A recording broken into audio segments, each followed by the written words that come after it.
Welcome to this week's edition of Black Authors Matter TV, where we interview the latest movers and shakers in the African American literary community. You'll meet some old friends, discover new ones, and stay abreast of the latest book developments around the country and even the world. So sit back and relax for the next 2 hours with Black Authors Matter TV co-hosts Gwen Richardson and Dr. Rhonda Lawson.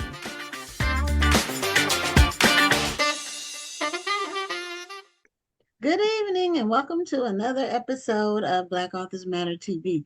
I'm Gwen Richardson, your host for tonight, along with my co-host, Dr. Rhonda Lawson. Good evening, everybody. And we have an amazing lineup tonight. We have some multiply published authors. So it's going to be a great night. We got a lot of information we can glean from them and ask them about all the things that they're doing. So we're going to get right to it in 1 minute. We're going to be giving a book away with the second interview with Victoria Christopher Murray. This is an arc of her new book, A Pair of Aces. So we'll be giving that away. We're going to do the trivia for it before we start the interview. So that way, we won't have the issue of people spilling the beans during the interview. The National Black Book Festival is 88% full in terms of vendor space.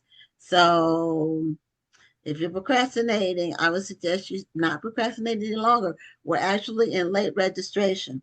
Also, we have completed our lineup of featured authors for this year, and we've already put the flyer out there. We have a really nice lineup this year. We have 10 featured authors.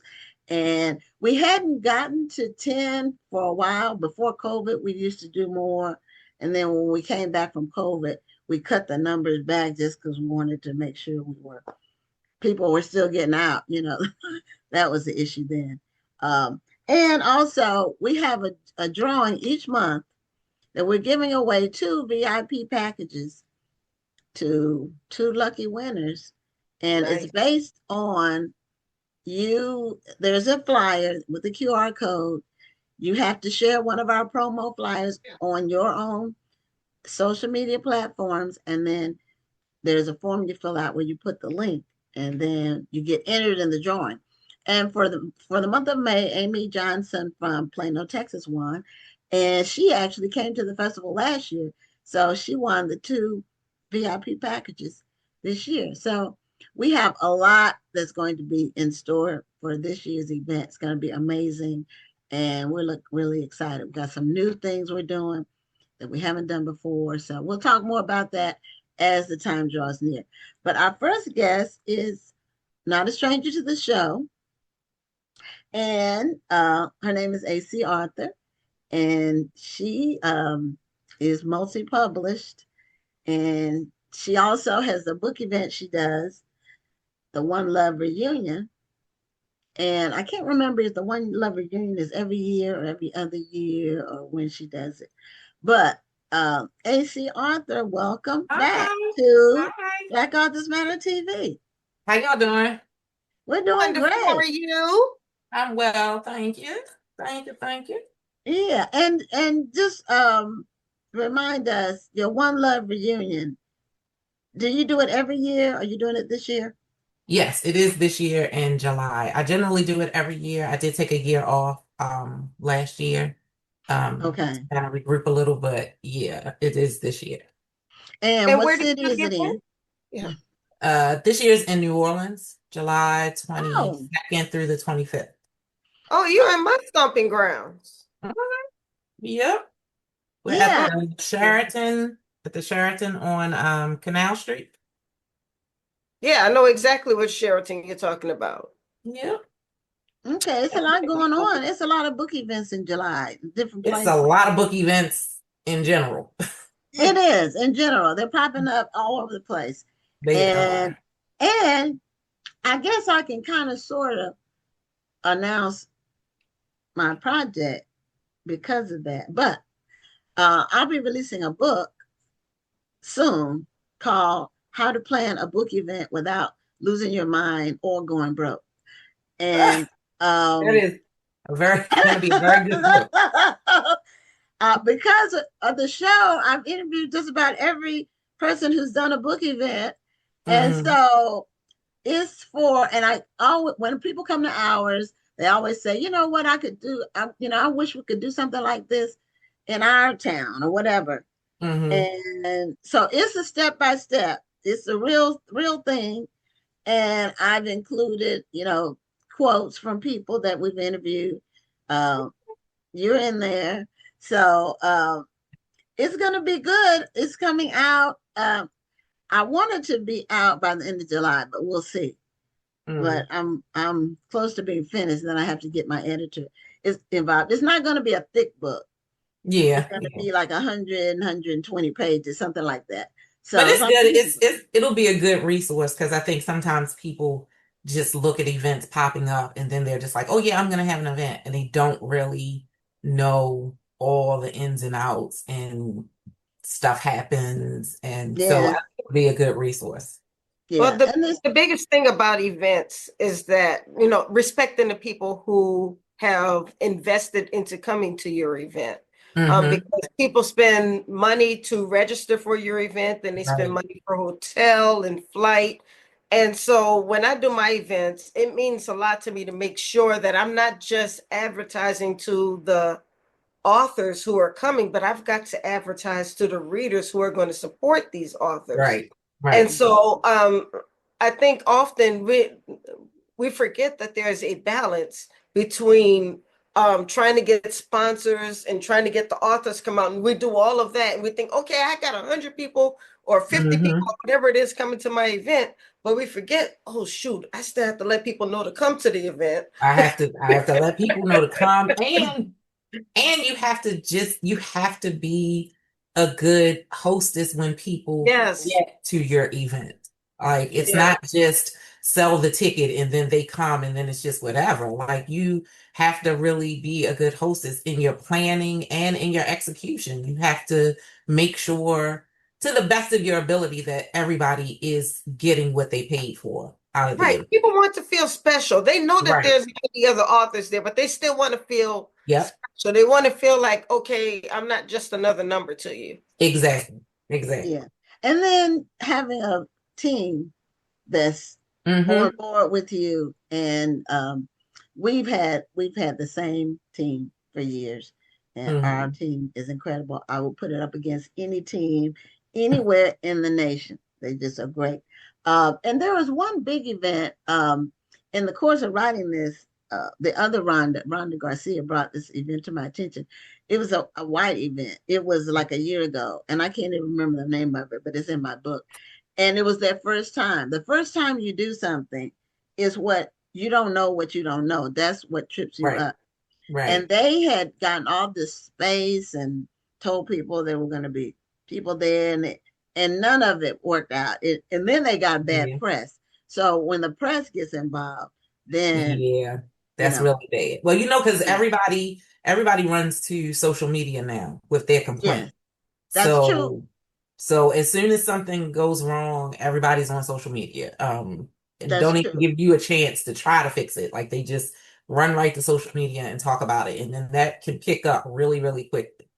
And Yeah, Threads is the place. You want to hear the tea on anything out Yes. there, go to Threads because they Yeah. are on Threads big time. Yes, and they are dragging everybody and their mother for everything every single day. I well, said, Yeah. do you you know, people have a job? Because my goodness, I signed up on Threads, but that's as far as I've gotten. So I haven't you been on Threads, you you're know. not missing anything but drama. Let me tell you. Oh, It okay. is Well, drama. It is It drama, but is. yeah, it's I good have enough, insight though. It's good insight. you know, Yeah, I don't sometimes, know if I sometimes want it's to just adopt tiring. drama. I don't want to bring on just dealing with the drama from all the balls that I'm juggling all the Hmm. time is enough. And so I don't know if I want to sign, because you know what I've learned over the years, because I've been doing events and major projects, and just this is what I do for, like, since I was a kid.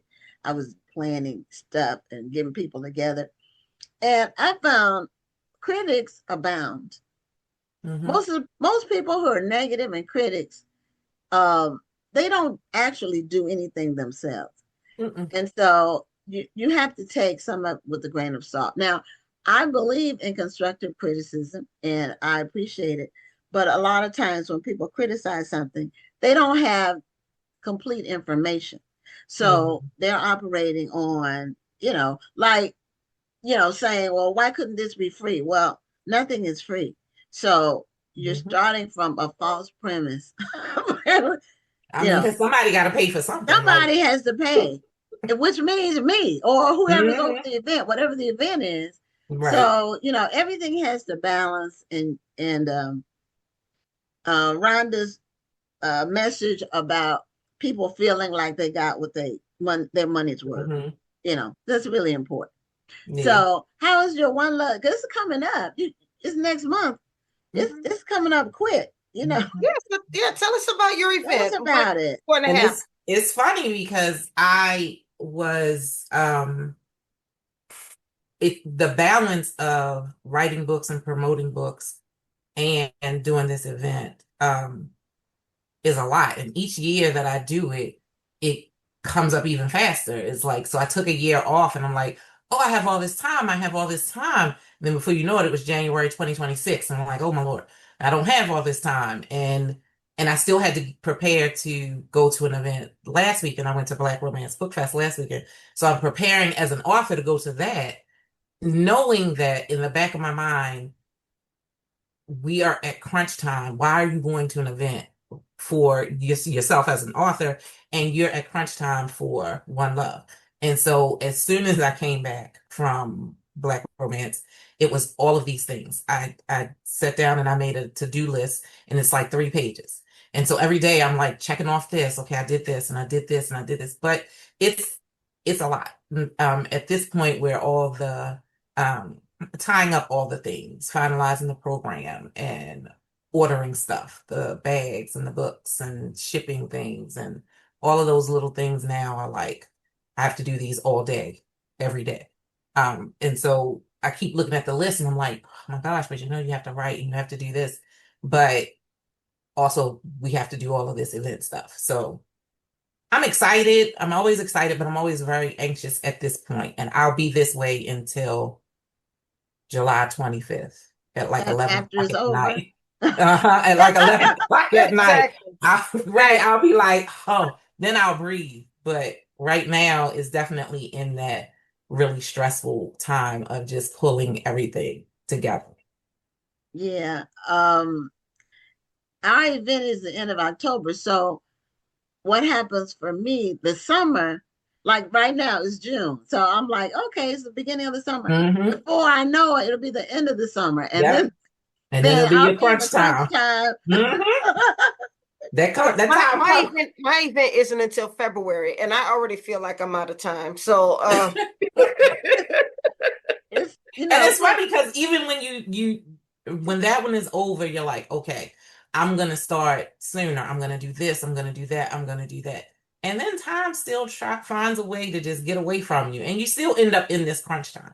Sometimes I actually feel like I function better in this time. I tell people all the time that's my toxic trait because even when I'm writing a book, I write better when I'm right up with the against that deadline. deadline. Hmm. Okay. Yeah. Some Yeah. people operate, you know, I take care of every detail a month before, because Hmm. the month before, that's when you have crises. Something happens Yep. that you have to deal with. And so if you have the details taken care of already, whatever that is, Mhm. and it could be anything, it's never the same thing every year, but No, it's it's not. something that happens. It could be your Hmm. caterer can't do it. It could be anything. So It's always something, it's something you have always to regroup about. something you Hmm. have to regroup about. But that's the nature of it. And we must be gluttons for punishment, because all three of As us we keep doing continue it. to do it. yeah, That is every the year I'm truth. going to take a year off, and then I don't do it. So I And look, get I took that year off and it was great. And then I was right back into it. I kind of missed it a little bit when I was going to other events. I was like, oh, it's no One Love this year. So I kind of missed it. But then right now at this moment, I was like, maybe we should have took 2 years off. So it's a toss up. I don't know. Like I said, it's a toxic trait. But the one year I did say I was taking a year off, I still wound up doing something. It was on a way smaller scale, but I wound up doing something. So I still count that in my annuals. Right. It's still part of the annual. It was just Right. smaller that year. Mm-hmm. Yeah, I've never taken a year off. This is year 19. So next year is the 20th anniversary. That's going to be a major thing, Oh, you know. okay. Yeah, you gotta So, do something big for that. yeah. So I don't know what it's going to be yet, but we'll do something. But let's talk about your new book that just came out. Okay. And what book? Because what last time you had it was dozens of books you had done. So how many are you at now? And then don't you write under different names? I do. I write under two different names. I think I am approaching 140. I'm probably getting close to Okay, so I was way 120. off on my numbers. I write as AC Arthur and I write as Lacey Baker. And Lacey is my more Hallmark movie type persona. Um, Okay. so those you're not going to get the steamy sex scenes. I'm usually not killing people in a Lacey book. I saved that for AC. Um, Okay. so that's how, and the reason for doing that was the reason for doing two different names is that a lot of times when people read a book and they pick it up and they're like, oh, I like this, and they go back to your backlist and they're Mm-hmm. trying to read everything in your backlist. And I never wanted somebody to pick up a AC Arthur book and expect it to be sexy and suspenseful and then get a Hallmark movie. Um, Okay. because then they're like giving me, 1 star because I didn't deliver on what they expected because they read AC before. So I Okay. knew when I was going to start writing that type of story that I would change the name so that people could I could build a brand for each one and people would know what they're getting when they pick up a book by that author. Okay. But you have more by AC Arthur than you do Lacey, don't Yes. you? Okay. Yes. So AC is the moneymaker right now. So okay. So and now you're releasing how many books with that many books? You must be releasing 4 or 5 books a year, or is it um more than that? AC does. AC usually releases 3 to 4 a year. Okay. Lacey is on a slower schedule. Last year, Lacey had one new release. This year, she won't have any. But the next year, she'll have two. So Okay. I kind of, it's almost like a palate cleanser too. Like I tend to write like I read. And so when I am writing a lot of AC and I'm writing a lot of sexy stories and suspenseful stories, then I start to feel like, oh, I need something softer. I need Mm. just a little bit, just a little break from this. And then I go and then I can write something for Lacey. Now that's in an ideal world, but also when I sign contracts for each one, then clearly I have to just write the book that I'm contracted to write at that time. Okay. So are you a hybrid? You Yes. okay. So Yes. some stuff published and some traditional. Yes. Okay. Yeah. And do you do like have people under your umbrella? Do you do AC Author Presents? Have I seen No. that on anything? Okay. Mm-mm. All right. So it's just you're It's writing. just You're not me. Yeah, it's okay. just me. It's just me. Okay. So do you have a copy of The Lovely Darkness, your new book that's out? I Or d- is it only on ebook? no, it's ebook and it's print. So I did a short print run of a deluxe copy of it. So the deluxe copy has like the sprayed edges and it has end papers and it's really, really pretty. Hmm. But I didn't do a regular paperback. I just did the deluxe paperback and I did the ebook and it's coming out in audio August the 4th. It will be out in audio. Okay. So do you have a copy of any of them? Do you have the With me right now? deluxe on Of that you course can not, show? because That you I'm can show? terrible like that. But I can get Oh, one here in about 5 seconds. okay. So that's the edges thing is now popular. Some Yeah. things become popular. It's like that somebody does them, and Mm-hmm. then everybody starts doing it, or not everybody, but a lot of people A lot of people. start doing the same thing. They start a trend, and then there'll be a different trend. Well, I think that special editions and deluxe copies are a big thing now. And I think that they came about more so to help push an author's backlist. So last year, I re-released um, 8 of the Donovan books, the 8 books that made up the Secret Sun portion of the series. And when I re-released them, I did new covers for the ebooks, and then I put those 8 books into an omnibus and gave it a different cover, and I had decorated chapter pages in each one, and released it that way so that people can um, buy the omnibus with get all the books together. So it's not 8. So that is not 8 books together because that was going to be a lot. I was trying to do it 2 books together. That was still going to be a lot. So it's 3 books. The 8 books are in 3 print volumes. But it enabled me to like sort of breathe a new life into that portion of the series. That portion of the series, the Donovan series, is 20 years old this September. The very first Donovan book came out 20 years ago in September. And so there was a portion of it that I felt like readers had already read. Like my core readers had already read this, but um, there are always new readers, that there are always people who have not heard of me, have not read any of my books. And so when I re-released them, I put the books in Kindle Unlimited for that purpose. So like there are probably lots of readers in Kindle Unlimited who never heard of these books because they were never in Kindle Unlimited. So I put the 8 ebooks in Kindle Unlimited, and then I did the special edition omnibus book. So I think the special editions and deluxe editions, they help authors be able to really start to promote their backlist.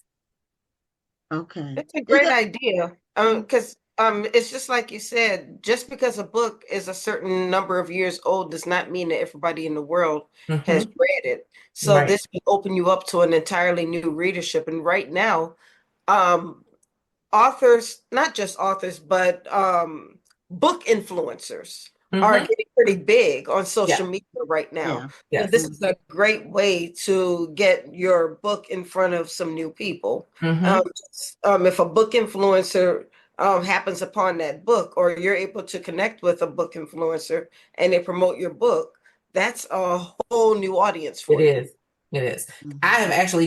I've been to events where there have been a lot of book influencers, and I'll meet them and they are like meeting me for the first time. They don't know anything about my backlist or what I've written, or they'll see me like on a panel and then we'll talk after the panel and they're like, yeah, I've never heard of your books. Like so it's really good to be able to go back and refresh it. Plus you refresh it for marketing reasons. I've seen posts from readers who are like, oh no, I think it's a money grab when authors are um, putting out a new book, but putting out an old book, but giving it a new cover.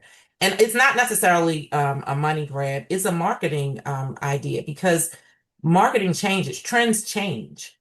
And so Mhm. when this book is out 10 years ago, this cover worked 10 years ago. Right, right. Right. That Mhm. cover and that blurb worked 10 years ago. But now, today, I could be losing sales because the algorithm is not picking up the keywords that were popular 10 years ago. Or 5 years. I mean, the Right. keyword thing is it changes so quickly. And Hmm. book influencers, that's like a new category. That's like a new Yes. job. Yes. And a Yes. lot of the influencers tend to be younger. They also uh, are more tied into what's recently been released. So Hmm. they don't know that, the books that have been Yeah, around for 20 and that's 30 a years. that's a great Yeah. point, Gwen, is that they are keyed into what's recently been released because you'll Mhm. Right. see book influencers saying, "Oh, this is the only book where a woman is being loved right," and then authors like us, we're sitting here like, "Excuse me." Right. Like I've written that 2, 3, 4 times. Right. Yeah. Yeah, just because it's new to you doesn't mean it's new. You know what I Exactly. mean? Exactly. And so I do, periodically, like now I'm at a place where I have a few things that I am repackaging and re-releasing because I have a lot of things that are older, but the old is the new. And so I am going to repackage and re-release them and promote them like I just wrote those words yesterday. Like because for somebody, they are just going to find this Right. when with this release. And so I'm It's always just looking for a new great, readers. and I it's tell a great authors way all to the dust that time. story off. Hmm, It's a great way to dust that story off. You go back and read exactly. it like, man, I wish I Exactly. had written it this way. Or I wish I had done this scene that way, or made, Hmm. or oh shoot, I found a typo. How did I miss that Yeah. typo 20 years And ago? so I will go back. I do go back and do a reread, and I try to make sure that things in the book are timely. But Yes. I have had to stop myself from getting too deep in the weeds of rewriting things because I'll be rewriting that whole book. Because I'm a different writer now than I was then. So I will be trying to change all kinds of things and it'll take me forever. So I have tried to, kind of get myself to a place where no, we're just looking for typos. We are looking for anything that's outdated, things like that. That's what we're fixing. Sometimes I try to add like a new scene or an epilogue or something like that. Yeah. Um, Do you give your characters cell phones? Because we're talking 20 years ago I now. do, I do, I do, I Yeah, the do. technology has changed. Yeah, because I wasn't saying a lot of those things then. Um, and I think there was one where I was saying like internet a lot, and I was like, yeah, nobody says that now. Like, so I had to like rework that because it was weird. And I Yeah. said, what something I said about a phone booth. And I was like, girl, when did you write this? Like there is repetitive. Oh, I think my first book had him stop at a phone booth or something. Mhm. I was like, let's take this out. It's funny to go back and see the things and Yeah. see, the change in time. But I do take those things out and try to rework it so that it makes sense. So new people won't read it and be like, why'd she put this in here? Like, where's these people at? Well, it So could be historical fiction now. look, and I feel most times I feel like that's what it is. With the technology changing. So were you able to pull a book because we I want people to see the did. I lovely have it. dragons? It's Okay, so that's pretty. beautiful. It's a It beautiful is. And cover. the Oh, straight edges. the Wow. edges. It's It's so just pretty. And then beautiful. we have Yes, the end Aaron. pages. The end pages are so pretty. Oh, okay. Now I love I'm it. I'm wondering just for point of information, how expensive is it to do you do that with your releases that you do yourself, self-published, or only with the traditional publisher? What the deluxe? Like special editions and deluxe Okay, copies. so when I did the omnibus last year, that was my first like special edition omnibus deluxe kind of copy. Or I guess first of all, we weren't calling them omnibus when I did it 20 years ago. When I did the so when I did wrote the secrets, when I wrote those 8 books years ago, I put them in I put them in ebook. And then I did have 2 or 3 of them lumped together in one book. But like we used to do anthologies.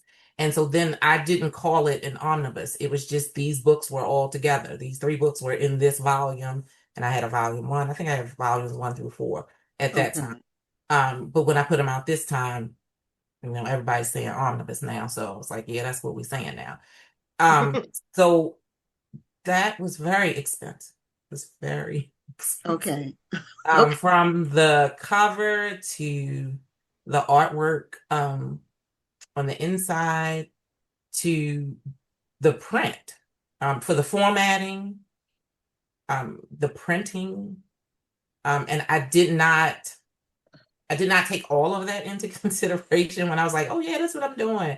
Um, so it was pretty expensive, and I know that sometimes readers are like, well, why does this cost so much? Um, like I think I paid $100 for an omnibus last year.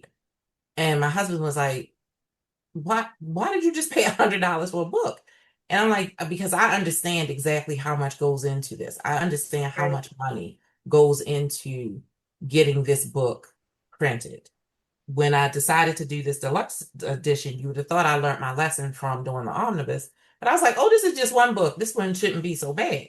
But adding the sprayed edges, so if I had just gotten just sprayed edges, just sprayed a color, but no, I couldn't do that. I was like, no, I want something cute. So I had the sprayed edges designed. So I had to pay for that design and then pay for it to be sprayed on the edges.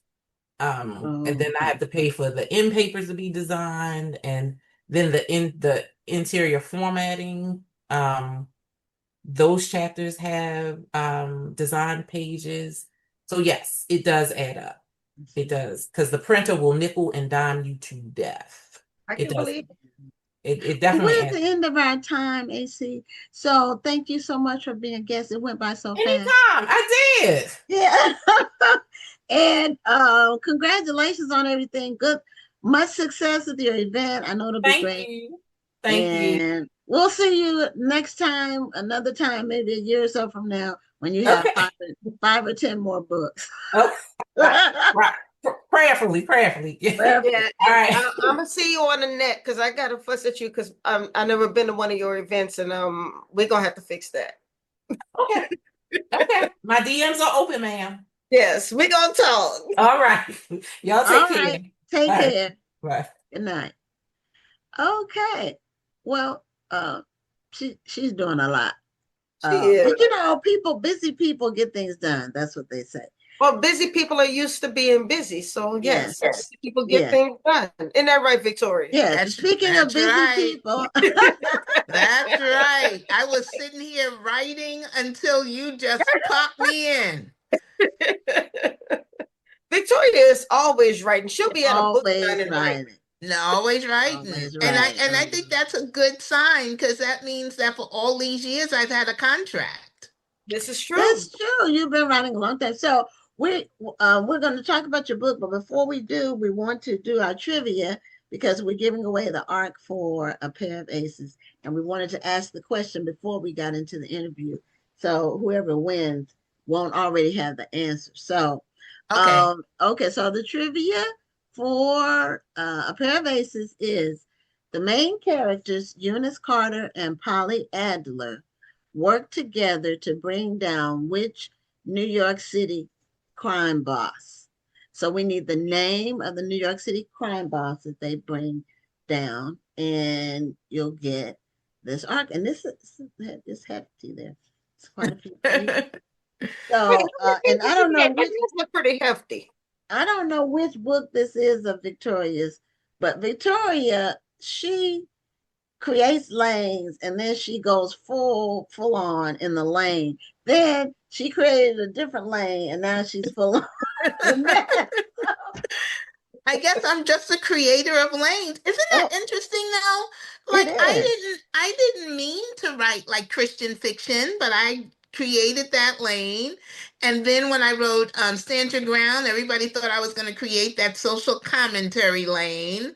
And now Mhm. I'm doing historical fiction. I didn't create that lane, but a lot of people followed me into that lane. So, Yes, yes. Because it seemed like after the Personal Librarian came out, then yeah. it was a flood after that of, and it still is, still lots of books being released, historical fiction. There's so many Yeah, stories. historical fiction has really had a resurrection. A lot of Yeah. people are getting into it. I'm actually reading Rashonda's book right now. What is it? To Love from our Harlem. With Love from Harlem. yes, with Love from Harlem, and I'm enjoying the book. Yeah. But and it's so nice because every time she mentions a name, it's like, oh, I've heard of that person. Oh, I've heard of that person. Yeah. Isn't that nice? I think that's what all of us love about historical fiction when we see little seeds that we Yes, know about the yes. history. Yeah, and in my case, I never had heard of Hazel Scott. Yeah, neither So had when I I. so when I read that book, Heard of I her learned a either, lot. but I've heard of all of the people around her. I've heard of all of the Right, people in her right. circle. And then I felt sad that I had not heard of her. I had even done a report when I was in school on Adam Clayton Powell, but I didn't know anything about his wife. Yeah.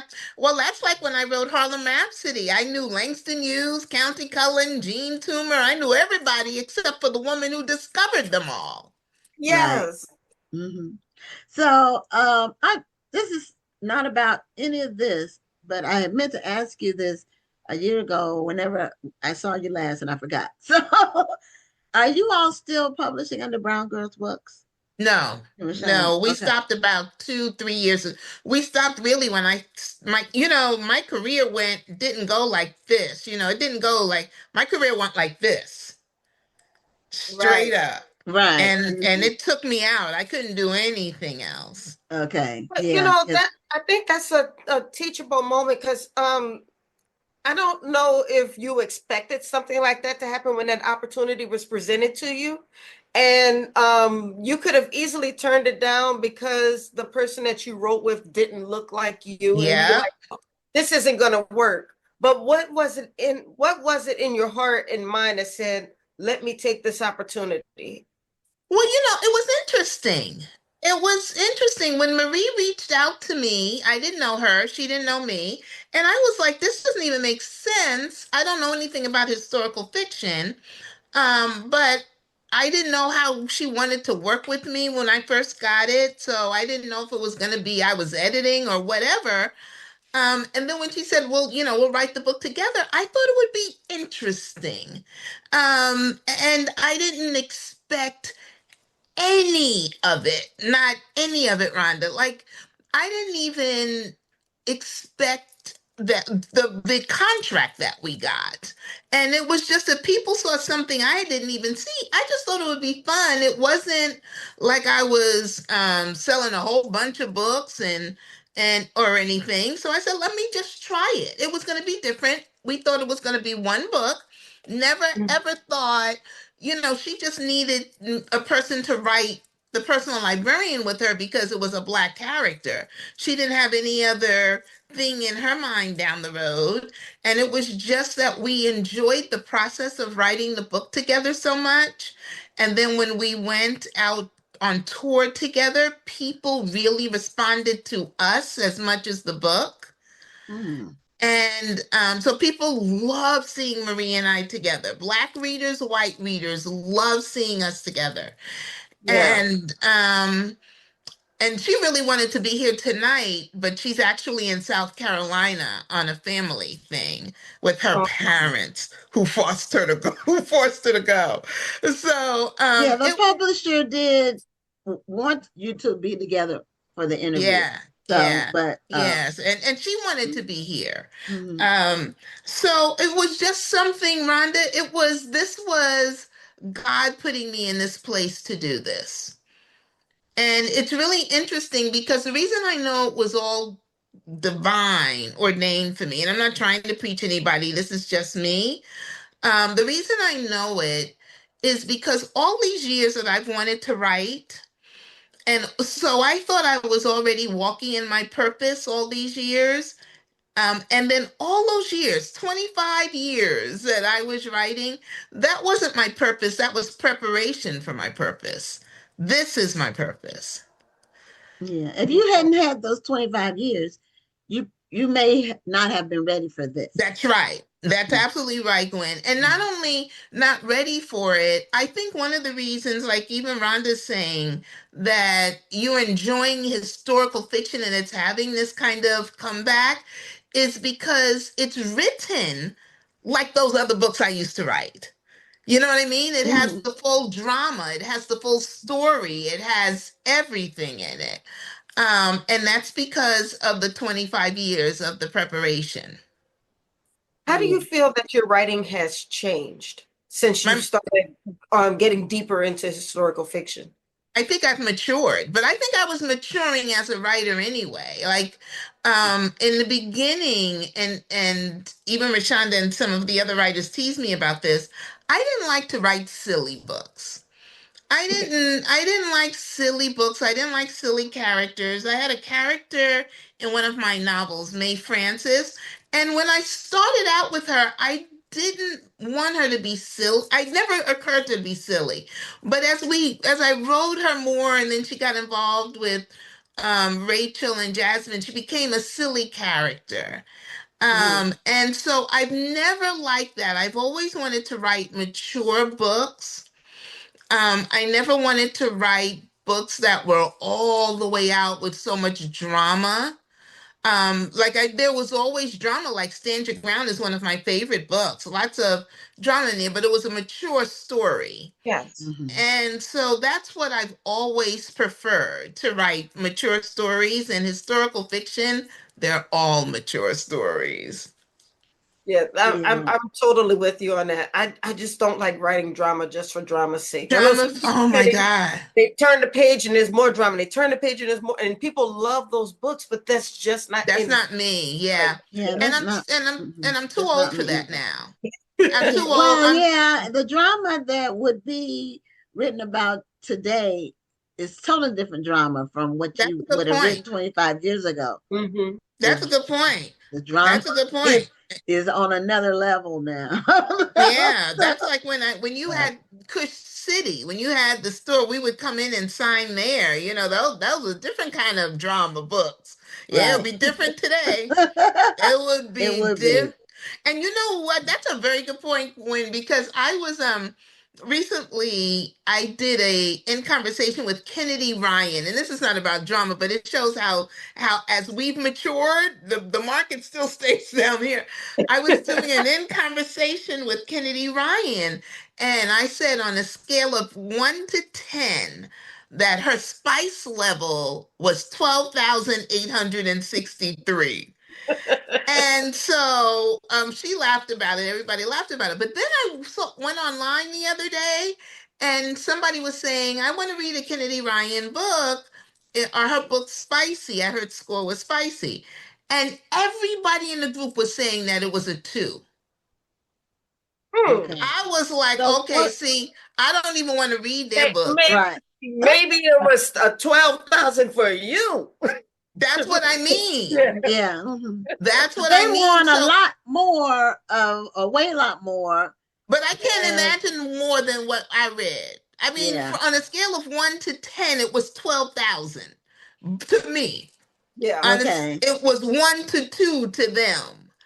And so I think what the difference is that she worked that spice in the story. It was part of the story.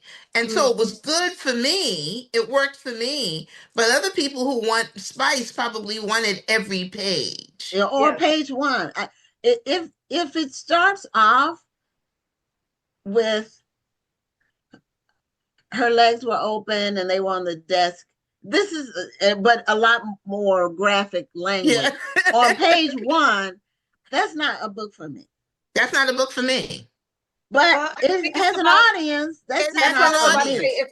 It's about the audience. So the thing is, when an author gets very popular, Kennedy has a lot of commercial appeal right now. And when she has commercial appeal, people of different audiences are going to be purchasing her book. Yeah. But when you're more of a niche author, and then you have a niche audience, there's a certain audience that's going to certain audience for that. Book.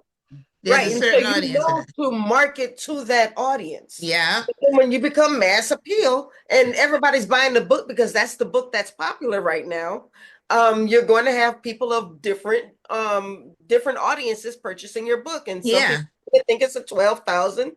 Some people are going to think it's a 2. That's a wide range. That's a wide range.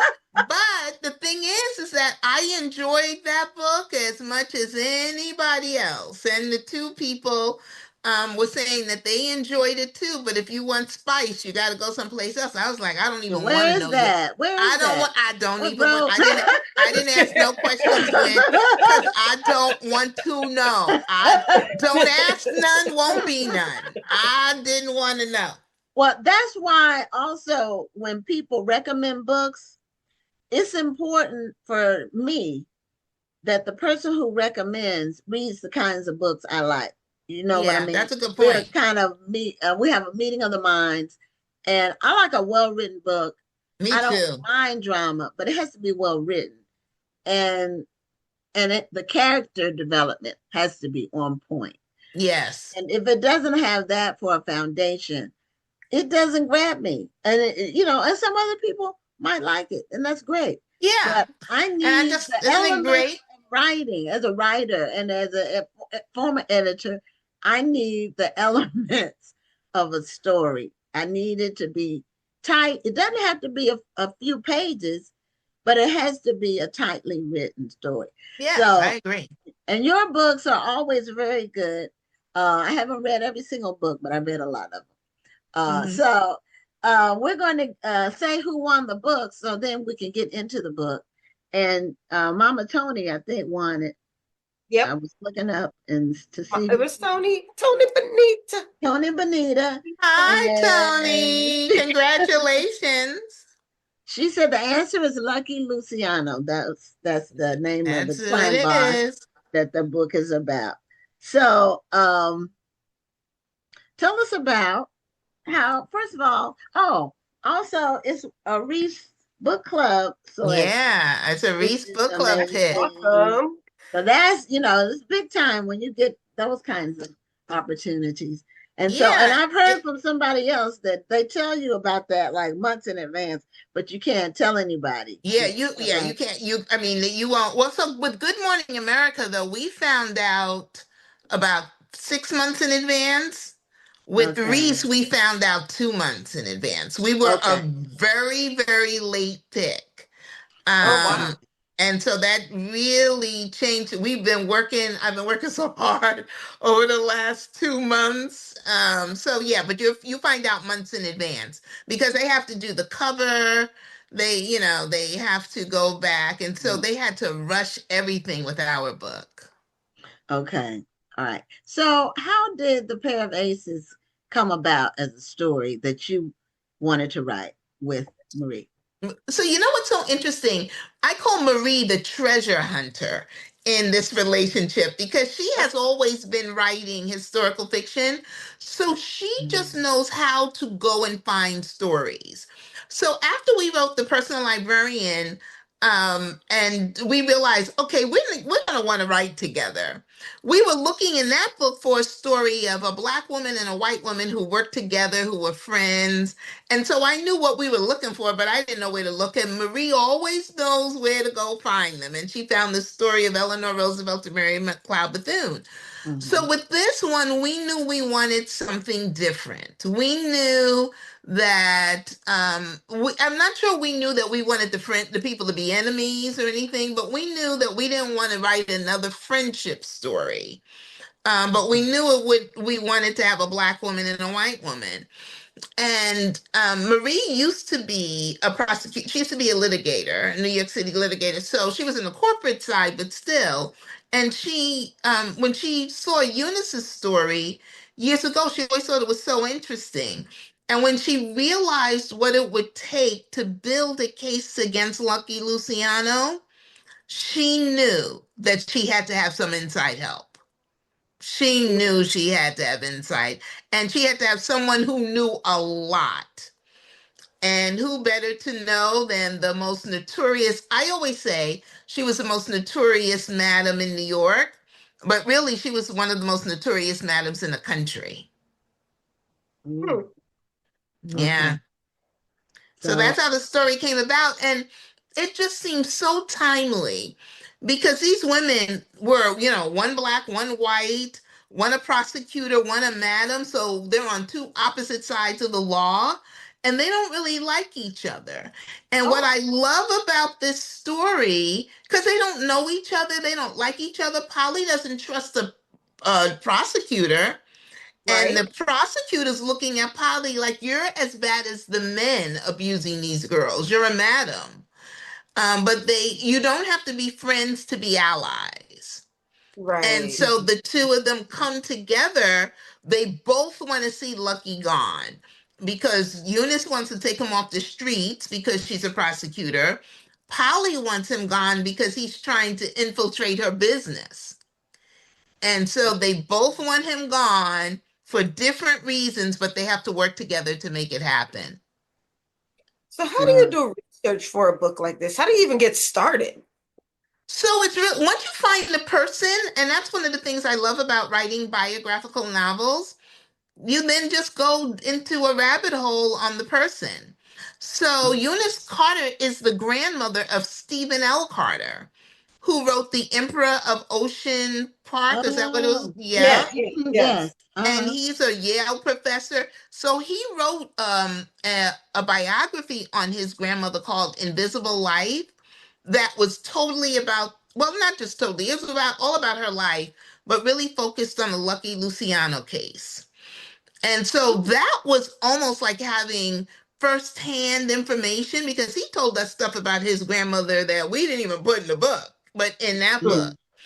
Mm, And so that was one place that we started. Then there was another biography on Eunice that I read. Then there was an autobiography on Polly Adler. She wrote her story. And then there was a biography on Polly Adler. And then I spent so much time at the Schomburg going mm, through all of the information. One of the things that I always look up on when I'm doing historical research is I look up their obituaries. I almost start at the obituary because mhm, that has everything they accomplished. That's the truth of what they accomplished. And then I know from the obituary what school they go to, so I could go back and look at that. I know mm, where they were born, how many kids. So I don't even start with the birth certificate. I start with the mm. obituary And then it because I has can use names of everything. relatives too. The obituary has the family That has all the name family. of It has all the everybody. yeah. Yeah, So because you know the That's people a good will. idea. children, you know Mhm, the children, you right. know the. I mean, that's where and it sounds like a crazy place to start, but that's where I get the truth mostly, because sometimes even when you're digging in articles, they're wrong because somebody has just repeated an article they found. Right. This is true. That's true.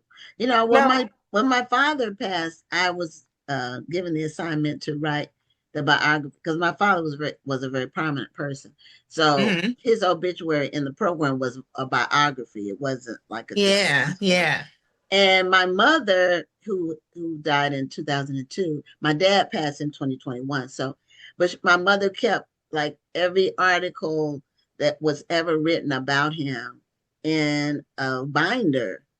So, like the community newspaper, some yeah, things I found out about my dad I didn't even know yeah, until I had to write the obituary, the biography yeah, for the program. yeah.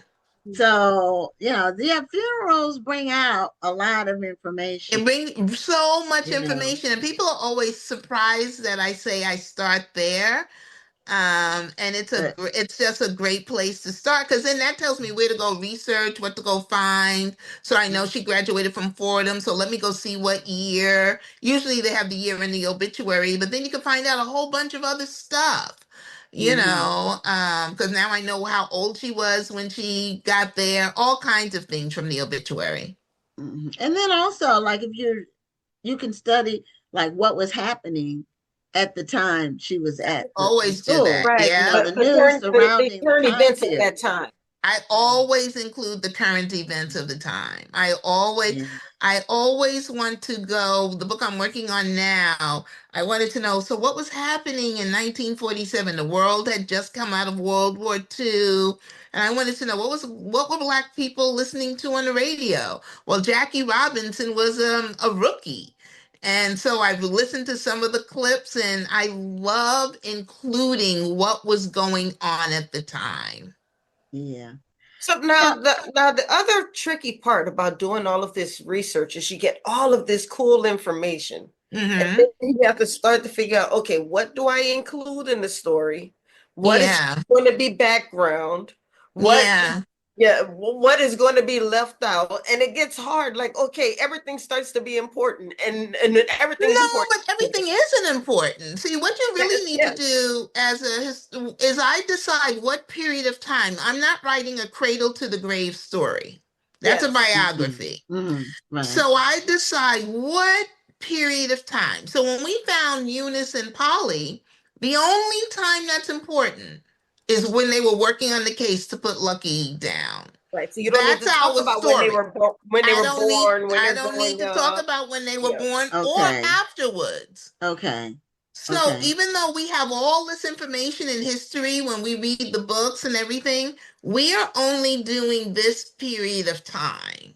I think Okay. it was 2 years. And that totally helps you with what you're going to include because everything isn't important. Just what happened in those 2 years is important. But Okay. that's a good question because people don't realize that. So with a pair of aces, it was just the 2 years of putting. The only thing we cared about was how did these two women put Lucky Luciano in jail.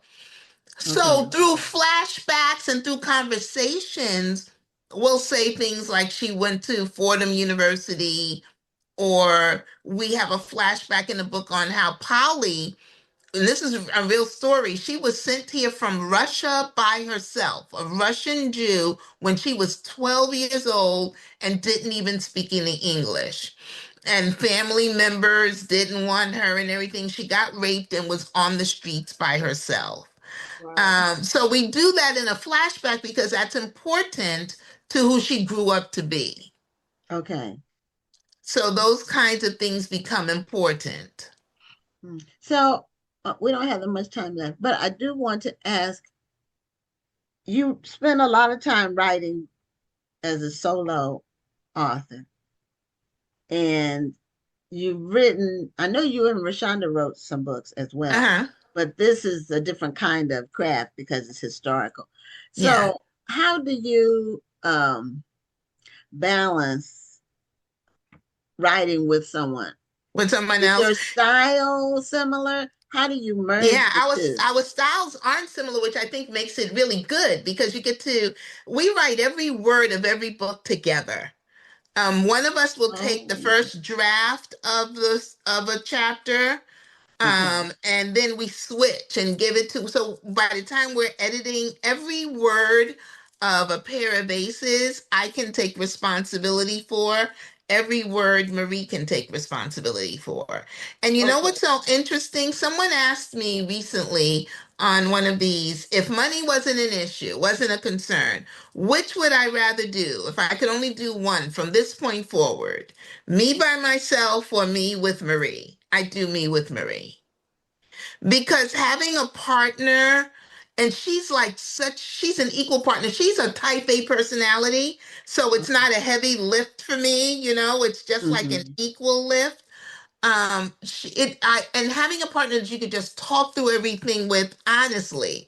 And she's I always say she's my writing soulmate because we can say whatever we want to each other because we know the only thing that matters is that the book is good.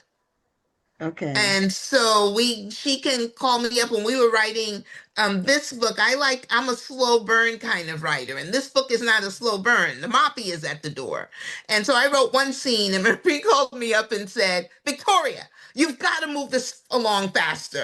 And I was like, why? I want them to have tea. She's like, don't you think I like a good cup of tea?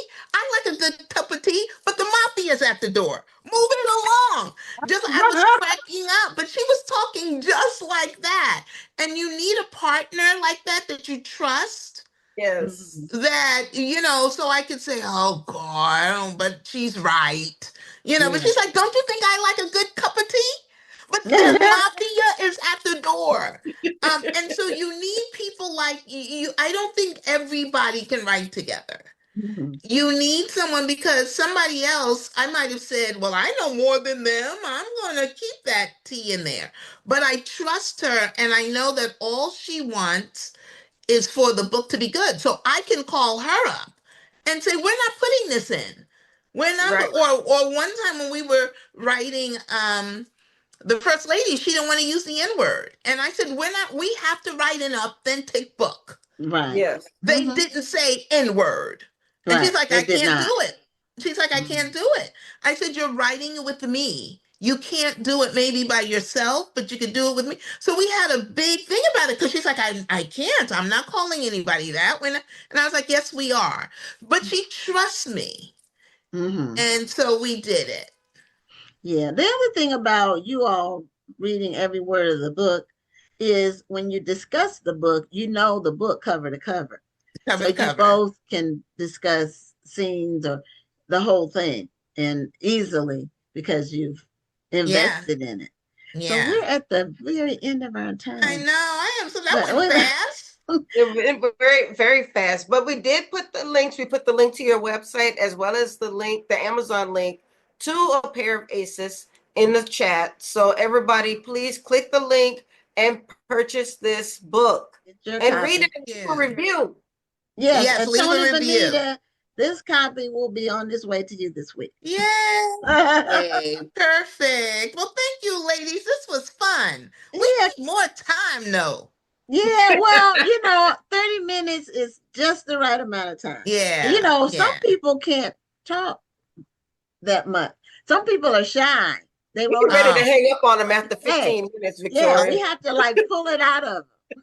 That's the, You don't think I'm shy? so Not one of your that's shy not the ones? case with you. So anyway, Bye, oh, ladies. Love all you, right. We'll ladies. see you Bye-bye. soon. Okay, Okay. bye-bye. Bye-bye. All right.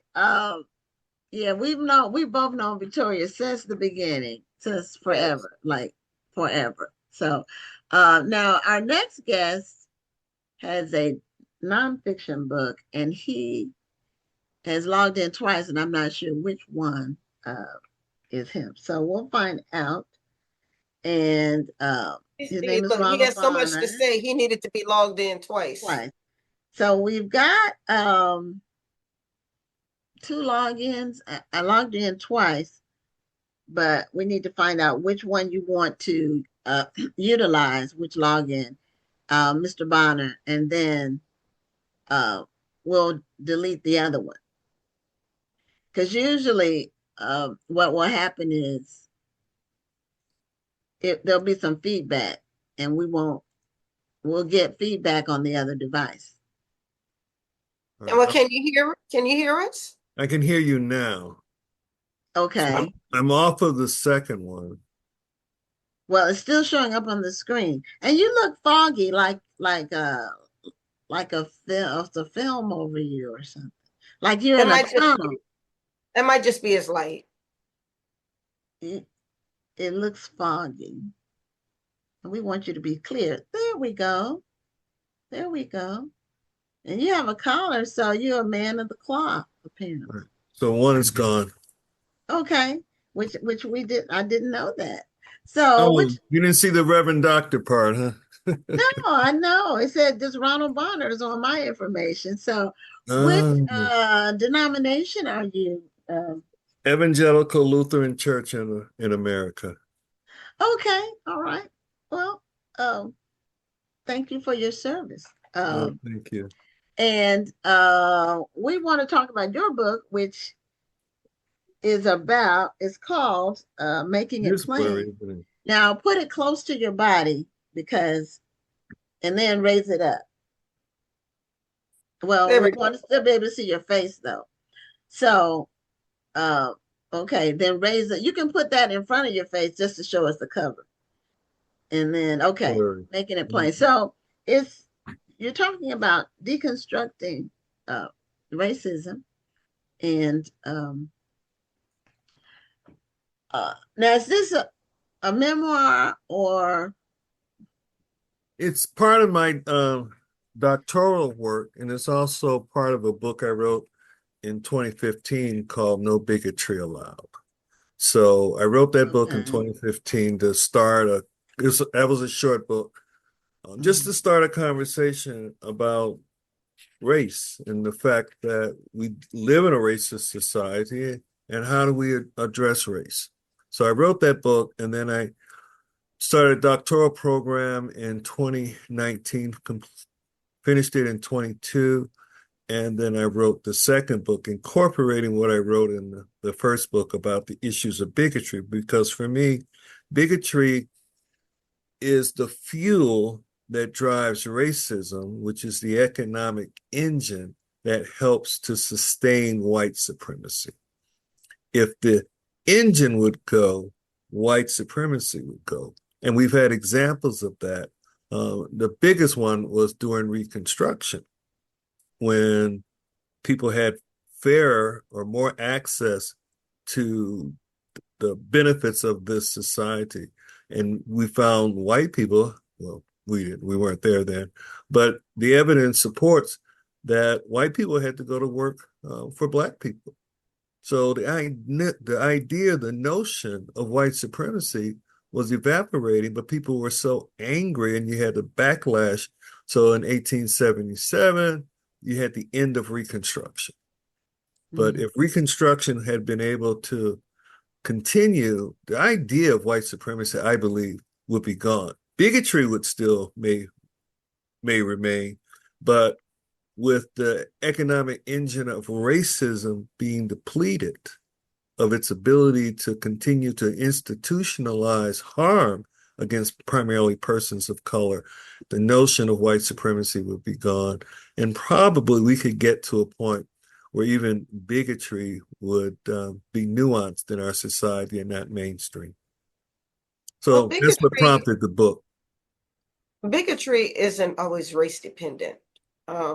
People can be bigots basically for anything. It can be class, it can be class based, it can be region based. It's not just a race thing, unfortunately. No, race is not necessarily, excuse me. Yeah, bigotry is not limited to race, but in our context, bigotry is what fuels racism and white supremacy in our context, in our culture. So yeah, you can be, and a lot of times people conflate prejudice with preference. Prejudice and bigotry are normally hateful types of favoritism, where preference is, people ask me all the time, I'm originally from Chicago, I live in Atlanta, White Sox or Cubs. That's a preference, that's not a prejudice. And that's where we sometimes confuse prejudice with preference. Prejudice tends to be hateful and it's unwarranted. Okay. Does that make sense? I'm going to ask a rhetorical question. Yes, Do you think, personally, your personal opinion, do you think that it's possible to eradicate racism? I believe you can move it to the point where it is no longer harmful or impactful. And that's what this book helps people understand, is that racism is learned, and therefore, if it's learned, it can be unlearned. Racism has a beginning, and if we do the work, then racism can have an ending. Howard Zinn writes that racism may be national, but it's not natural. And because it is not natural, the narratives that support it to be natural or seemingly natural is based off of a racist common sense, not a non-racist common sense or an anti-racism common sense, but of a racist common sense that's born by the notions of white supremacy. So can it be mitigated to the point that is less than impactful? Certainly. I believe it is. Okay, mitigated, but not eradicated. The only problem Mitigated I to the see point with, that it doesn't have the harmful Harmful. impact that it has today. Okay. the only problem I see with racism being unlearned is that you have to be willing to unlearn it. Yeah. And there we see example after example after example, even in current society, where no matter what you tell someone, no matter how much evidence you show that person, if they have this inherent belief in them, nothing is going to change their mind. So they are unwilling to learn. And so it can be unlearned, but it won't be unlearned if they don't have the willingness to unlearn it. Right. So you have to work with two things, a critical mass of people, so that you got enough people who are in positions of power so that people who want to continue to be racist are no longer rewarded for their acts of racism. The second thing is you start building relationships with people whom you wouldn't normally build relationships with. Martin Marty out of the University of Chicago, passed away recently, talks about heretical friendships. That means making friends with people whom you would not normally become friends with. And in those ways, then you start building the critical mass of people who are willing to change their minds and are willing then to go do the work so that we can mitigate racism in our society. It's possible, it's doable, but a lot of people don't think it's doable, so they don't even have it registered. There's an old blues song, been down so long, getting up ain't even on my mind. We've got to put the notion in people's mind that things can change. Regardless of what we see today, they can change. And people trying to pursue remedies for racism or identifying it, or it almost seems like a game of whack-a-mole. You get it on one over here, and then it pops up over here, and it's almost like a pointless exercise because you can't change the way somebody thinks. Now you can shape a child, you can shape a child, like newly formed person, you can raise them with open thoughts, fair thoughts. But for adults that have already been raised in it, a lot of times when they try to, the correction is an overcorrection. Two things. You understand what I'm saying? Yes, ma'am. One, I don't believe people, the adage about you can't teach an old dog new tricks. I don't believe that. I believe that you can have people unlearn racism. You go on social media, there are people all over the place saying, I used to be a racist. There are many people who are, they've gone beyond just being a racist in recovery, but they have actually recovered, and now they promote Blackness. They promote anti-racism. They promote an environment of non-racism. So you can unlearn it even as an adult. The text says, you mentioned children.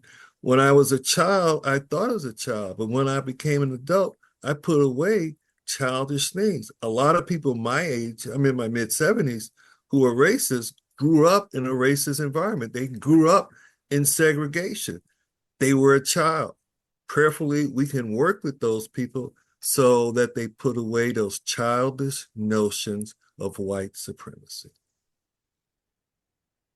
And I've seen it happen. That's the thing, is I've seen it happen. And because I've seen it happen, I know it can happen. I do agree with you, but I just think that it takes more than conversation. There's got to be almost a mass unlearning, so to speak. For instance, in popular media, there are a lot of stereotypes that are perpetuated. In the professional environment, there are a lot of beliefs, and then we see it when we look at the leadership structure, and we don't see many people who look like us at the top of the leadership structure. And then even when you do, often that person is blamed for everything wrong with that's going wrong with that company. So and so that person of color winds up being the scapegoat for everything that's going wrong. Right. And then it's not just on the white person either. On the Black person, we have I'll go back to the professional environment where the Black person said, I'm not here to make friends. So they don't try to make friends with people of other races, or they don't, or if they're looking for an executive coach, they're only looking for an executive coach who looks like them and not somebody who looks like somebody else, because there's a distrust that somebody who doesn't look like me is going to want to coach me. So there's always a separation, or everybody's going out for happy hour because the office wants to have a get together, but the person of color says, I'm not hanging out with those people, I'm going over here. So they don't give themselves a chance to get to know those people, so that unlearning never has a chance to take place, because they don't give themselves a chance to get to know the other person. So you're saying we're still sitting in the cafeteria at the table by ourselves? It happens Well, sometimes. it's by choice though. It And Some, is why my not? choice. sometimes it is, Why it's, not? Because the other people are sitting together. it's So where what's we wrong feel with us safe. sitting together? Sometimes it's a matter Yes, of safety. exactly. Exactly what you just said is where we feel safe. We feel safe being around people who look like us. But when you're one of the only, you can't, your safety net is gone. You don't have a bunch of other people who look like you, and you're not giving yourself a chance to get to know the other people in your office. So you don't have any advocates when you get blamed for everything that goes wrong in the company. There's nobody who's advocating for you or standing up for you because you never gave yourself a chance to get to know the other people. So they don't know you, they don't know your work ethic. And all I'm saying is there's a balance in both ways. The unlearning has to be both ways. It can't we can't put the responsibility on the other race to say you guys have to have the responsibility for unlearning these things if we're not taking the time to unlearn certain things ourselves. I don't disagree with you. Partially, there is a thing called internalized oppression. Some people refer to it as internalized racism, where we internalize what the oppressors do to us. I mean, that's sociology 101. So that does occur. So we have to unlearn the narratives that are part of our society as well. That's why so many people don't support other people of color. Isabel Wilkerson talks about from baseball cards to cereal boxes to television, what we see are white people, especially white people who are in the 70s and the 60s. I mean, age-wise. That's all they've seen. So that's all they know. Black people have seen the same thing, and they want to be like that. So they don't realize they have the power to be able to make change in their society. So part of the job is to be intrepid, not insipid, and being willing to make the difference and say the things that need to be said. What's the guy? I can't think of his name right now. He just bought, he owns the Griot. He just bought another large company. He's a billionaire now. I remember when people called him the poor man's Arsenio Hall. Now he's a billionaire because he made the necessary moves to impact his You're not life talking about Byron positively. Allen, are you? Yes, I am. Byron. Oh, Yeah, okay. They Because I used okay. to was call him the poor man's Arsenio Hall. Now he's a billionaire because he was intrepid enough to do the things he needed to do to get to where he wants to be. We talk about manifestation all the time, but we need to direct that energy so that we as a people can be more supportive of us, so that we can be supportive of one another, so that we can build the synergy and the foundations and the structures so that we can be as successful as we want to be. And it is possible.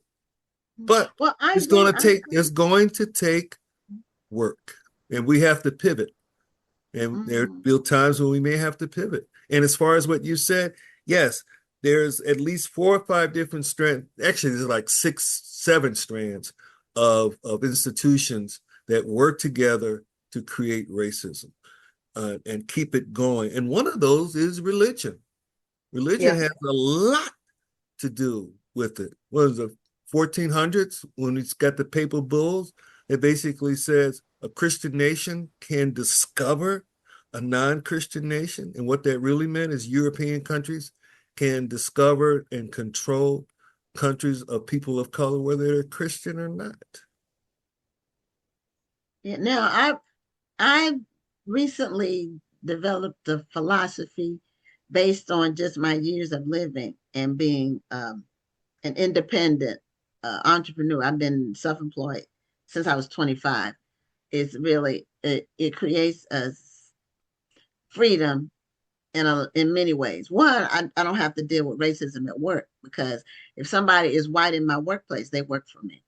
So, and if they don't, I've never had a problem with a white employee. This is interesting. As far as work, as far as respect or any of that, it's interesting. But anyway, I I've I've come to the conclusion that as a group and individually, we need to declare that we're free in our minds and then act on it. See, Free your free minds and everything people, else will follow. yeah, a free people does certain things. When you're free, there are certain actions you take. For one, you are much more proactive. You're not reacting to what's happening to you. You're proactive. You develop a plan and a strategy. You don't sit around and wait or, bellyache. So, because no one's coming to save us. I know, I think there was a book about that, but we need to declare we're free in our mind, because that's where it starts, in your mind, Free your and mind then and your act will on it. follow. And That's from the that's what we need 70s. to do, because then we'll start to correct some of the things ourselves. And if we do that, then the respect we get will grow. We'll get the respect from that, or we won't care what other people think. You know what I mean? Yes, Um, I agree with you. so now, I've what made you focus on these two topics for your books? life Okay, having well, been I understand life.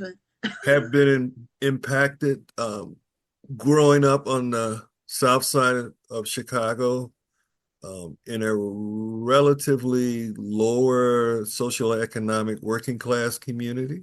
Other people have other names for it. I grew up right off of 47th Street, what we refer to as the low end back in the day, Kenwood, Oakland, not Kenwood Hyde Park, which is where Obama has residence. So I would go into Kenwood, Oakland, I'd go into Hyde Park, and I'd see how other people live. And I started thinking I want to live a different life than what people relegate to people who mostly grew up in my community. You could go get a job and you work all your life and then you die at 65, because you've had to work hard all your life, and people have no expectations of you to do anything great. But I wanted to do something different. I didn't want to have that life that was projected for a kid from the hood. So I've had encounters with the police since I was 10 or 11. So I'm a kid, 12 years old, graduated 8th grade, 5'7". So I was tall for my age. I graduated high school. I was 6'2" and 16. So I was still young and I was tall. I was big. I was imposing. I was identified as a threat. First time I was pulled over by the police, I had to be about 10 or 11 years old, and they were going to arrest me because of what they say. I looked like the suspect. But I was able to point to where I lived, which was a house. My aunt in the hood got used to get awards from the defender for her garden. Plus, my cousin, who was 6'5" and probably about 260, was a patrolman, and he was the one who worked on the squadrons, primarily lifting corpses and putting them in the squadron and taking them to the morgue. So he was a big, strong guy. They knew who he was. And I referred to it as the coded gaze, which comes from Joy. I don't want to mess up her last name, but they call her the poet of code. She's the one that wrote the book about unmasking AI, and she refers to it as a coded gaze. So the police had a coded gaze of me as a black kid whom they could just throw into the system anytime they wanted to call. So I grew up with that, having to deal with issues of racism. And I lost a scholarship to the University of Colorado in 1969 because they did a sweep of my neighborhood because they were looking for gangbangers. So racism has impacted me. And so this is my way of trying to get back and to address the issue and help people unlearn racism so that we can have a non-racist society. Now, I know there's a lot of debate. Angela Davis, when she was 18, made a comment about anti-racism, and people have run with that. I see that anti-racism as a mission statement, and I see non-racist society as a vision statement. Just like Dr. King in his I Have a Dream speech, the first half of the speech was the mission statement. America owes us a check. The second half of I Have the Dream, that's the vision statement. But because of internalized racism, we want to argue about every little thing with one another. And we don't need to argue. We just need to better understand. So, yes, Dr. Lawson, we do need to have internalized racism training as well. And this book can help people unlearn internalized racism that we as Black people have towards one another so that we can work better together. And Ms. Richardson, I know you don't remember me, but in the early 2000s, when you still had a brick and mortar store, I used to call on you when I worked for Fortress Press. So that was 20-something Oh, years ago. Fortress So Press. I've been knowing you For a long for a time. while. I've been consistent. Yes, you have. And you pivot. You made a pivot in your business Yes, we model. did. We had to. Yeah. If you are an entrepreneur or self-employed and you don't pivot, you will die. Yeah. That's because you can't just stay where you are because the world is moving and you have to move with it and you have to decide what aspects that you're going to adopt. You don't have to do everything the world's doing because a lot of the things that it's doing right now, I don't want to participate in just because I don't know where it's going. And it's more for it, younger people are tied into it more. And that's fine. But there's some levels of professionalism I will never go below ever. And and TikTok is an amazing tool. I'm not on TikTok. I see videos from TikTok. But it requires you videotaping yourself all the time. You got to be going everywhere. You walk out the door, you got to videotape yourself. You go to the bathroom, you're doing. I'm in here. I'm doing number two. You know, it's just you're putting yourself on video. It's like you're not living. You're just videoing. You're just taping yourself. When that there was a video. It was been a while back, but I saw it on Facebook and it was so indicative. It was so symbolic. There was a club where there were some younger people like in their 20s and then there were older people in their 40s and 50s. The people in their 40s and 50s were dancing in the club to the music. The 20 somethings were in their phones. They were sitting there with their phones in their faces. They weren't living the experience. So I don't Don't want to go disagree. down that rabbit hole. Don't disagree. Don't You know, disagree at all. You mentioned something, and it's in the book. It's regarding curricula, explicit, implicit, and the null curricula. You mentioned entrepreneurs and death. I don't know if you've been to the museum in Montgomery, the Legacy Museum. Some people refer to it as the Hanging Museum. So they have memorials for over 4,000 people, Black people mostly, who were lynched. What people don't realize is that the majority of those persons who were lynched were entrepreneurs. We're told you can't do this and you can't do that. You've never done this. We've done it. We just get killed for it. Most of the people who were sent back to prison as part of the penal system where they had to pay off the fine for being arrested for walking down the street, if they didn't have a job, many of those people were also entrepreneurs. They just didn't have a white person to vouch for them. So they ended up going to prison, and many of them never got out of prison. So we come from an entrepreneurial background, mentality, but it I has been agree. beaten and taken from us, and we've been told you're not business minded, you can't do this. My great aunt, third grade education. I mean, built, bought a house, owned a house, did all those things. I know other people whose parents and great grandparents were very successful in life with a minimal education, formal education, but they had it in them. It's in their DNA. It's in our DNA to be successful. But our society has tried to manipulate us to the point that we don't think unless we can play with a ball that we can be successful in life. Hey, I know we're running out of time, but Yes, ma'am. this is what I'm talking about when I'm talking about perpetuating stereotypes. Because on one hand, the narrative that we as a race are lazy is out there. But if you look at statistics, we lead all of the races in entrepreneurship. We Black women lead all of the races in advanced degrees. So that doesn't sound like a lazy community. But the thing is that we don't push those narratives. We push the negative narratives. We don't And I challenge think those we as a narratives. society, yes. Right. You know when Black people were first called lazy? When we were slaves working for free. 16, Yeah. 19. Yeah. When we were slaves working for free. That's That's when we were called lazy. unpaid. 16, Well, 19. we're at the end of our time, Yes, Minister ma'am. Bonner. What do you go by? What's your title? Is it Reverend? Is it? My full title is Reverend Dr. Ronald S. Bonner Sr. Okay. Or Reverend Dr. Bonner. And I believe in giving people their due on the doctor part when it's an earned doctorate. I believe in that. So it is earned. I earned it from Candler School of Theology, part of Emory University. So it's a good degree. Yeah. Okay. Well, take care. And thank you so much for being on the show.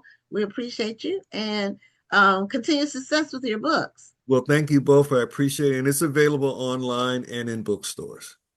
Okay. We did All right. put your link in the chat. So everybody click the link, please, and purchase this important book.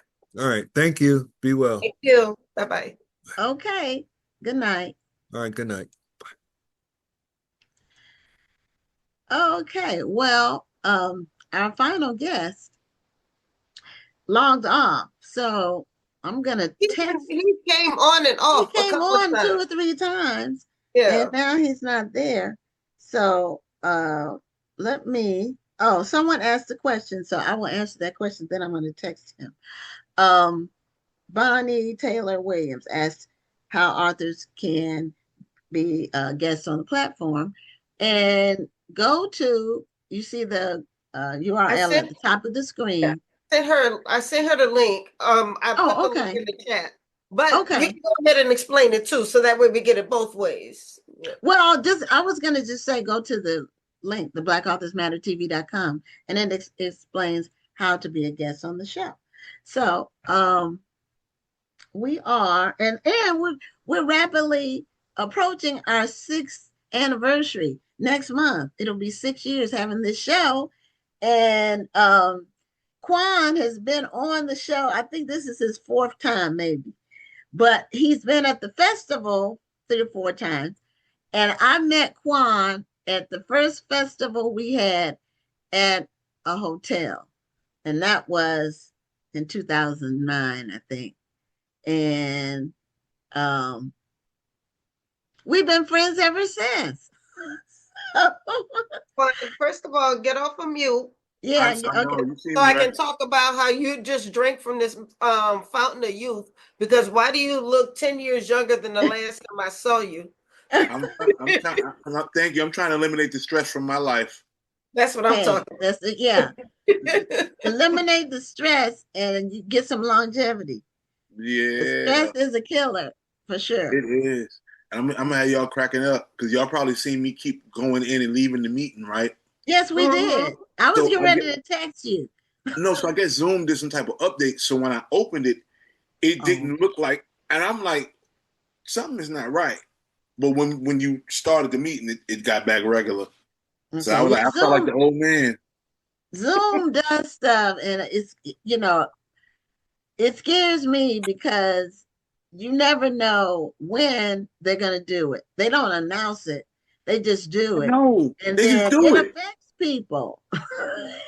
We've had to make adjustments with this show. Like for the 6 years we've had it, we've had to do different things to get around their changes. And I'm just grateful that my stepson, Robert, who you met when you came to Houston, he's a techie. Good guy, good young man.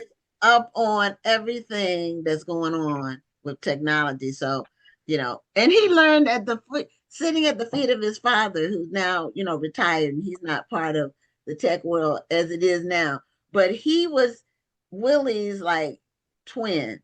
And so Willie was a tech person, and Robert just was following him around, and learned tech. That's the best way. That's the best way.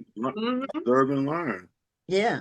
I'm still trying to figure this out. I was doing a live on TikTok, right? And this shows my age. And we having a good time, and I pressed the button. I don't know what button I pressed. And it was 18 people joined into my live like this that I didn't know. So I'm like, well, Were how they did real or were they AI? No, they were real. They were real people. Okay. Like, I guess I pressed something and it pulled them in as like co-hosts. And I'm like, I don't know what I did. So one of the dudes was really nice. Young man was like, yo, just go and press this button. And I'm trying to figure it, because I didn't have my glasses on. I'm trying to figure it out. And I hear a girl in the background like, oh my God, somebody help Unk out. I said, I'm like, really? Now you're on. They told me, she's like, somebody help Unk out, because I'm fumbling like, what button? Like, I don't know what to press. They like, somebody help Unk out. I said, all right. I said, this is y'all app. TikTok is y'all app. Yeah, I just finished talking about TikTok.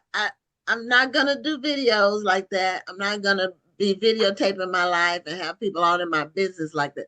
My daily activities are nobody's business but mine. And I share when I But want I keep trying to tell you, Gwen, I'm on TikTok and Facebook and the threads all the time. I don't tell y'all every minute of my life. I know, but I don't even want to go down that road. I don't even want to go down that road. Some roads I don't want to go down. That's a dark rabbit hole, because what it is. I said it was a rabbit hole. But then you got to look at somebody. What did Kai Cenat made, like $30 million? But I'm not built to like this to have you in my life at all times.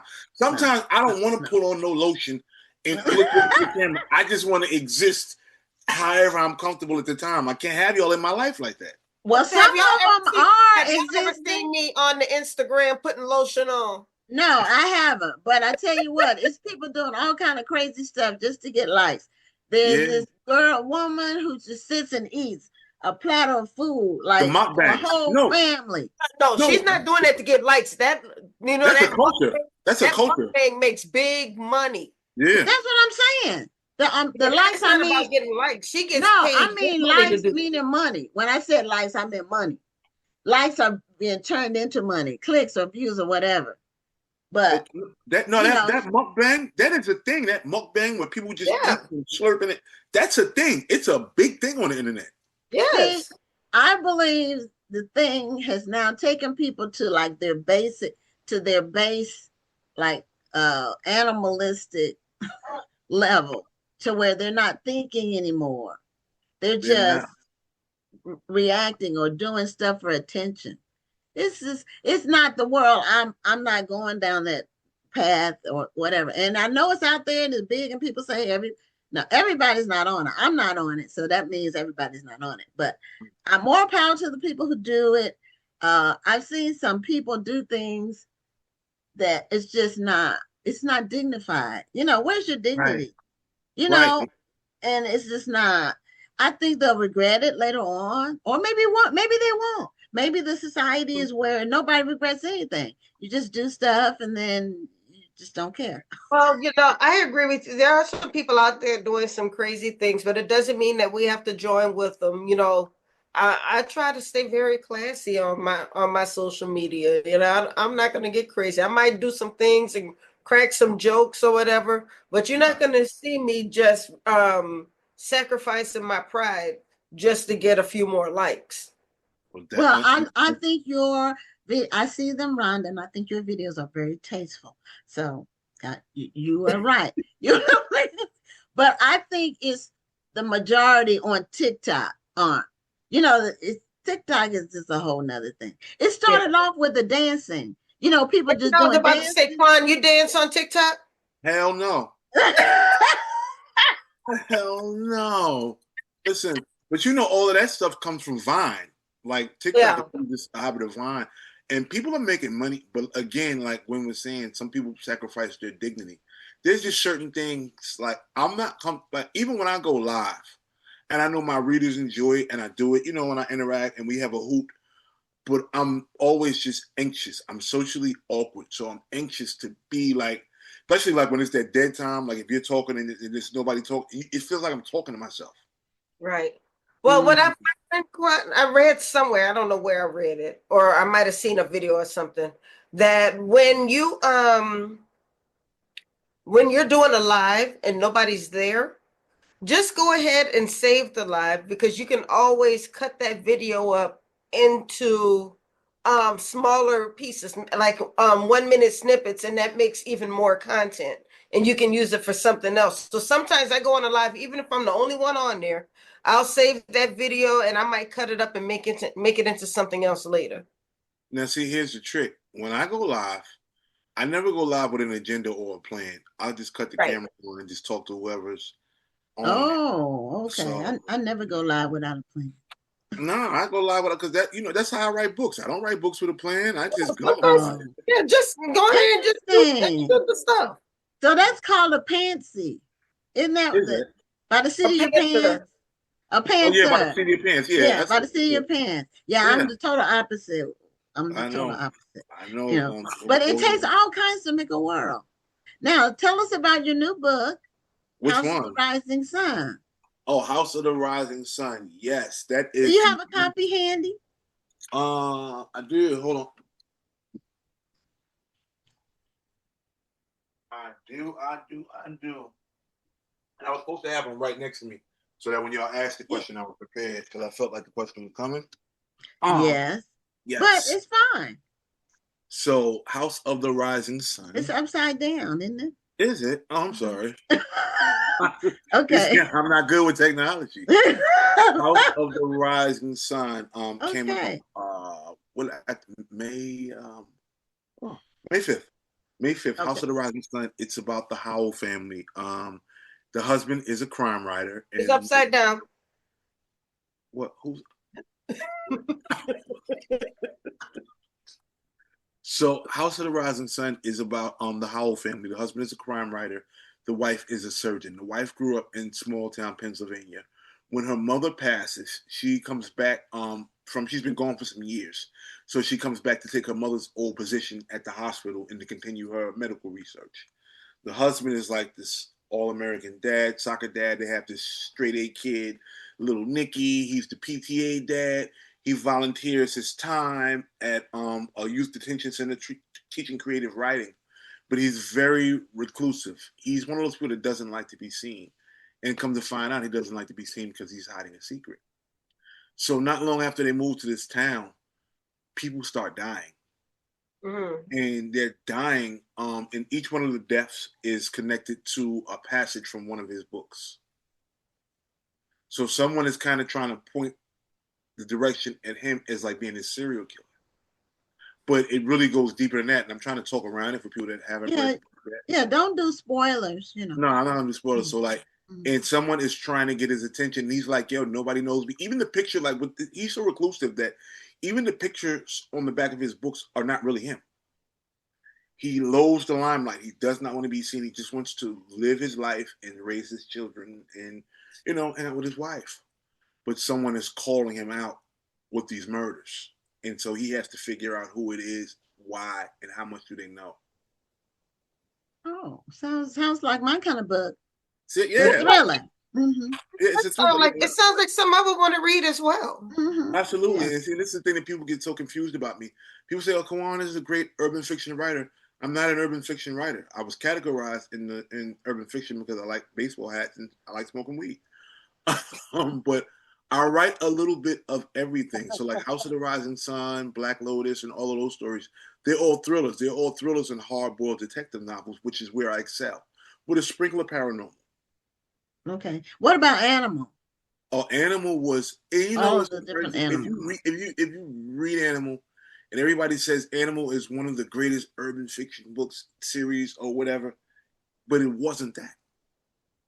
It wasn't that. It was just a story about a guy and redemption. So with Animal, you had a little bit of everything. You had espionage, you had action, you had police corruption, you had everything except drug dealers, primarily. And I guess that's what makes up urban fiction, drug dealers and pimps and whatever the hell, or whatever new category is. But you never saw any of that in those Animal books. And it was such a good story, God bless, knock on wood, I'm so thankful. But it was such a good story, nobody really paid attention to that part. They weren't drug dealers. Now, when you first started writing, did you know or did you have a vision, or did things just kind of move along? Did you know you would be where you are now when you first started out? When I first met Quan, 18 years ago, I think it was. I Or was still a little rough around the edges when we first met. yeah, you were. You were, but you were still respectful. And I can appreciate that. I got the kinder, gentler Quan. Yeah, Oh, okay. yeah. I only heard about the rough around the edges Quan. But when I finally met you, you were the kinder, gentler Quan. I was a mess back then. I was a mess. I was probably about 60 pounds lighter. Yeah, no, I definitely had a lot of I still had a lot of growing to do. And you know what that for one, I was young. People don't realize how young I was when I started writing and getting published. And for two, I didn't know any better. So it's like I had bad mentors, if that makes sense. Oh, yeah. Mm-hmm. So you know what I mean? Yeah, So the people who I looked to for guidance gave me poor direction. Okay. Mm-hmm. So I was kind of just being me every time I showed up somewhere. I'm me. I'm hood. I'm the young rock star. I was the first person to walk into Barnes and Nobles with a gallon of Hennessy and a pan of chicken. At the time, I thought this is lit, not knowing, boy, you're gonna set yourself back another 10 years with this foolishness you did. And they looked at me you like, were gonna give everybody a shot and some chicken when they bought you. Yeah, because that's what I was doing back then. Like I would, like if you bought a book, you get a free shot and some chicken. And I did it like at the Harlem Book Fairs, Barnes and Nobles. I did it at Borders. I was really like, so now you see like these book release parties and these functions going on where they're like alcohol and accoutrements. Like that was me in the beginning. Can you imagine if you worked in Barnes and Nobles and here I come and I got 10 guys with me and we got chicken and we got weed and of course we're not busting out the weed, but we got chicken and we got liquor. Because we were like, because we came up in the trenches. And when I started selling books before I even got into Barnes and Noble, I did business with the vendors in the mom and pop stores. So I was always in the hood and that demographic. So the Barnes and Noble, I'm like, all right, well, this works. So, and the liquor wasn't, let's say, I want to get everybody drunk that's coming to buy my books. It wasn't that. It was like, you know what? I appreciate you. You bought a book, here, take a shot. You and your lady, take a shot. Y'all want something to eat? That kind of thing. But the other folks looked at me as he's niggerish. Not knowing, I'm just so appreciative. These people came out and spent their $15 with me. I want to give them something back. Mm-hmm.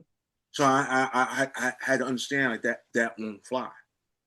And I still do it from time to time, but now I know where it's appropriate to do it and where it's not appropriate to do it. What did Barnes and Noble say? Because they don't have a liquor license. So I guess they weren't selling it. So I guess they were shocked. Were they were shocked. Shocked is an understatement. This white lady was like, no, we can. I said, baby, it's cool. Y'all set up. I'm talking, we came in with the card table. We set the card. I'm like, y'all set up, baby, it's cool. Watch this. And they were apprehensive. But when I sold out every book in the store, they were kind of like, all right, well, he was niggerish, but he made us some money. So that's all. But at the end of the day, that's all a lot of people worry about, the bottom line. Yeah, well, you have definitely led an interesting life, Juan. I've seen you I think I see you at least every 2 years somewhere. Yeah. So I've seen you mature and evolve, and that's why I wondered if you knew where you were going to end up when you first started. No clue. Like I was just living from one day to the next. I was supposed to write one book and go back to what I was doing. I was supposed to write one book and go back to trapping. But I fell so madly in love with words. It was like I always tell people, this was my mother's dream. I literally got to live my mother's dream. So and I fell in love with it, and I was like, but I still even to this day, every time a door opens for me, it's something that I didn't see coming. And I never thought I'm going to be this great writer. I'm like, nah, I'm going to put out one book. I'm going to get some money. I'm going to feed these babies. I'm going to put out 2 books. I'm going to get some money. I'm going to feed these babies. So I booked 3 or 4. I was like, hold on now. Maybe it's a little bigger than this. And still I don't know where it's going to take me, but I'm enjoying the hell out of the ride. Yeah. Didn't you tell me last time, didn't you say you had done some screenwriting? Yes. Yes. So have any of them been made into movies? This is a crazy thing. Like, people love to pee on your head and tell you it's raining. Yeah, I get that. And they and there've been offers, and it's like everybody. My thing is this. One thing I learned from my missteps with Triple Crown is that anything that I get into moving forward, I need to know at least, because I didn't know anything about publishing or the business of writing or anything when I signed the first deal. So I said, yo, moving forward, you got to know a little bit of something. You don't have to be an expert, but you have to know a little bit about everything that you get into. So with the film, so you have these people that come in like, yo, come on, we're going to give you some money. We want to do animal. No, let's not do animal. Let's do something else first so I can learn. And then maybe we'll talk about animal. Nobody want to hear that. Oh, they just want animal. They just want to think you're going to sound like. I walked away from a really big deal for animal. And we got all the way we got all the way up to the phase with the like we had the directors, we had everything. We got all the way up to the phase with paperwork. And I just had a bad feeling. And I was like, I don't want to do it. And people would live it with me. People would live it like, yo, you put all this together, you're going to leave this money on the table. This is life-changing money. And I said, it don't feel good. And as it turned out, it was a good thing that I walked away from that situation because it would not have ended well had I done that. So like, this is why, again, why I say, I want to know a little bit of something about everything that I'm going to get involved with. And we're like, and I got other stuff going on. Like I'm writing my own scripts. I've been actively working on helping to develop a television show for a long time. I'm not sure how much I can say about it, but I just know I've been at it for a long time. So like, that's always my passion. Like that's the next level. Like I'm not going to say I've done what I can do with books. I'm a fairly competent writer, but I'm also a sponge for knowledge. So I want to learn more. So I'm teaching myself how to write scripts and started writing those. And then people are coming. It's just that I don't think that the offers and the situations are where I see it. And when I say that, I don't mean I need $100 million Netflix deal. If the situation is right, you can give me $5,000 and I'll write the script and hand it to you if I know you're going to do right by my baby. And people may see this when I say that and say, you're cheapening yourself. No, I'm not cheapening myself. I'm well aware now than before of exactly what I'm worth. But it's about feeling good, a situation. Like those books with that I do with Akashic, like House of the Rising Sun. I don't get like, and not to put everybody in my financial business, I don't get huge advances like, say like a bigger house like Troublemere. But I know Akashic, where at Akashic, their hearts are in the right places. They understand the vision. So I don't mind taking less money because you understand the vision and I'll make more on the back end. So it's all about fit and feel for me. I didn't had enough bum ass deals to last me a lifetime. And I ain't got time for it no more. Yeah, well, that's old wisdom because follow your first mind is what the old folks used to say. I had to learn it the hard way when I didn't do it. Now I always do it. If it doesn't feel right, and that's true about people. You have to, if a person, well, let me put it like this. If someone lies to me, they will only do it once because I will not have anything to do with them. Because if they are lying, sometimes it's not about them lying. It's just that if all they're showing you is the sparkly things, but they're not showing you the work that it took to buff that diamond into the sparkly thing, then there might be something to that. Why are you only showing me the sparkly thing? That's what happened in New Edition. They only got shown the sparkly thing. They didn't get shown. They didn't get shown anything else. I'm sorry. That's a Triple Crown. Yeah. Like I tell anybody, like, yo, I made, you know how much money I made? I got a $2,500 advance from Gangster and sold almost 100,000 books. And most of that money I never saw. But I'm so happy to be published. I'm like, okay, you could have signed back then. You could have signed me for a 20-book deal for that $2,500. That was happening to so many authors back in the early 2000s. It happened to me as well. I mean, I'm not going to mention the publisher or whatever. Oh, I say names. I say names. Yeah. But I'm just saying, it happened to me as well. But back then we were all just so happy to be published. Right. I got a book, and then after a while, like, wait a minute, I got a book, but where's the money? Royalty check. Yeah, Well, where's that money? Like, and it was, it was so crazy. It was years later before I found out what I was really making. Because remember back then they didn't have BookScan. BookScan came out, I think, in 2006.